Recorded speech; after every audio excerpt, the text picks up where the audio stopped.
नमस्कार दोस्तों। अगर आप बीए या फिर एमए कर रहे हैं तो आपको पता होना ही चाहिए कि पेपर कैसा आता है बीए एमए में और कैसे इसे सॉल्व करते हैं। ठीक है, तो ये एक बहुत ही इंपॉर्टेंट इशू हो जाता है।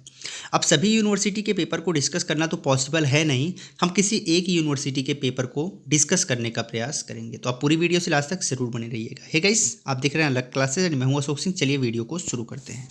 हमेशा अपडेट रहने के लिए सब्सक्राइब करें और फिर बेल आइकॉन पर क्लिक करें।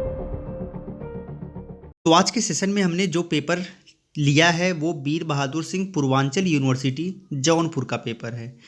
फर्स्ट पेपर है, जिसमें फर्स्ट पेपर में आधुनिक काव्य यानी हिंदी का पेपर है, एमए फाइनल ईयर का।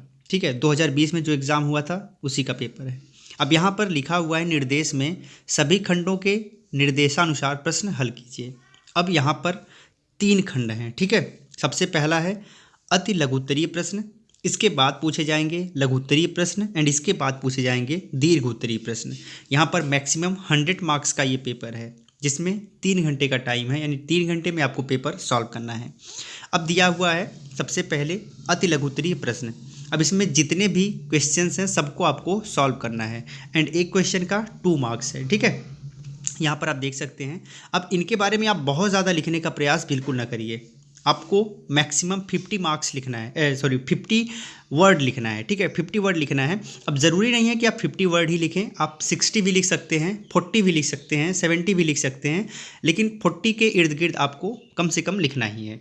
एंड इसे लिखते समय आपको ध्यान रखना है कि एकदम टू द पॉइंट आप लिखने का प्रयास करें। ठीक है, अगर आप यहाँ पर अच्छा लिख देते हैं, ठोस लिख देते हैं, तो आपको पूरा का पूरा नंबर यानी 20 नंबर मिल जाएगा अगर आप 10 क्वेश्चन सही लिखते हैं। तो सबसे पहले आपको अति लघुत्तरीय प्रश्न पूछा जाएगा, जो कि खास करके पूर्वांचल यूनिवर्सिटी का पेपर है, जिसे हम वीर बहादुर सिंह पूर्वांचल यूनिवर्सिटी जौनपुर के नाम से जानते हैं। इसके अगले पेज पर चलते, हमने खंड अ को डिस्कस कर लिया है। अब हम डिस्कस करेंगे खंड ब को, जो कि लघु उत्तरीय प्रश्न है।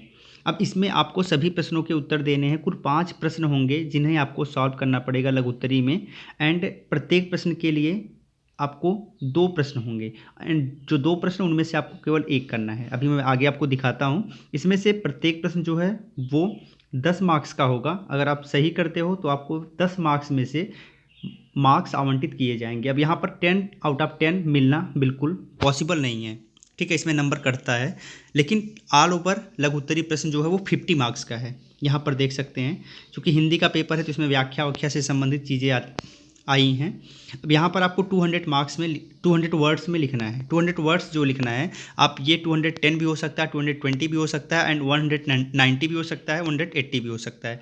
लेकिन आप लिखने का प्रयास करिए, बिल्कुल सटीक लिखने का प्रयास करिए, बहुत ज़्यादा इधर उधर घुमा के या फिर बहुत ज़्यादा वर्ड लिखने का प्रयास बिल्कुल मत करिए। तो आप यहाँ पर देख सकते हैं, एक तो सबसे ऊपर ये हो गया, इसके बाद अथवा है, फिर आपका दूसरा है। यहाँ पर 2 पद्य हैं, इनमें से जो भी आप सहज हो जिनको सॉल्व करने में आप सॉल्व कर सकते हैं। अब लास्ट आता है खंड स, जो कि दीर्घ उत्तरीय प्रश्न है। इसमें आपको कई सारे प्रश्न दिए रहते हैं, लेकिन करना होता है केवल 2 प्रश्न, और जो 2 प्रश्न आपको करना है उसमें प्रत्येक प्रश्न कम से कम 500 शब्दों में लिखा होना चाहिए। ये पेपर में दिया होता है। अब इसे आप 500 के इर्द गिर्द भी लिख सकते हैं। मैं तो ये कहूँगा कि अगर आपके पास अच्छा खासा कंटेंट है तो आप 450 भी लिखेंगे तो आपको अच्छा खासा नंबर यहाँ पर मिलने वाला है। तो आप यहाँ से कुछ टाइम बचा के और क्वेश्चन को आप मैनेज कर सकते हैं। ठीक है, अगर आप यहाँ पर क्वेश्चन के नंबर्स की बात करें तो 15 नंबर का एक क्वेश्चन होगा, यानी कि 2 क्वेश्चन आपको करना है तो कुल 30 नंबर का ये होगा। यहाँ पर देख सकते हैं आपके पास कुल 5 प्रश्न हैं, 5 में से 2 आपको करने हैं दीर्घ उत्तरीय प्रश्न में। जैसे कि यहाँ पर प्रश्न आप देख सकते हैं, सुमित्रानंदन पंत कोमल कल्पना के कवि हैं, इस कथन का विवेचन कीजिए। इसके बाद है कामायनी की रूपक योजना पर प्रकाश डालिए। तो ये एक पेपर पैटर्न है पूर्वांचल यूनिवर्सिटी यानी वीर बहादुर सिंह पूर्वांचल यूनिवर्सिटी जौनपुर का।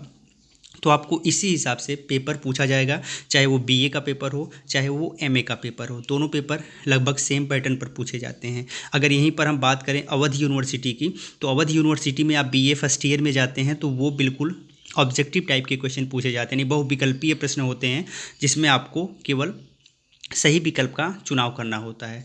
इसीलिए वीर बहादुर सिंह पूर्वांचल यूनिवर्सिटी के बीए में कम मार्क्स आते हैं बीए फर्स्ट ईयर में, लेकिन अवध यूनिवर्सिटी में बीए फर्स्ट ईयर में बहुत ज़्यादा मार्क्स आते हैं, यहाँ तक कि 90 to 95% मार्क्स भी आ जाते हैं। अब अगर आप ऑब्जेक्टिव क्वेश्चन सही करते हो तो आपको 100% मार्क्स मिल जाते हैं, लेकिन यहाँ पर जब डिस्क्रिप्टिव जितना ज़्यादा वर्ड में लिखना होता है उतने ज़्यादा मार्क्स कटते हैं।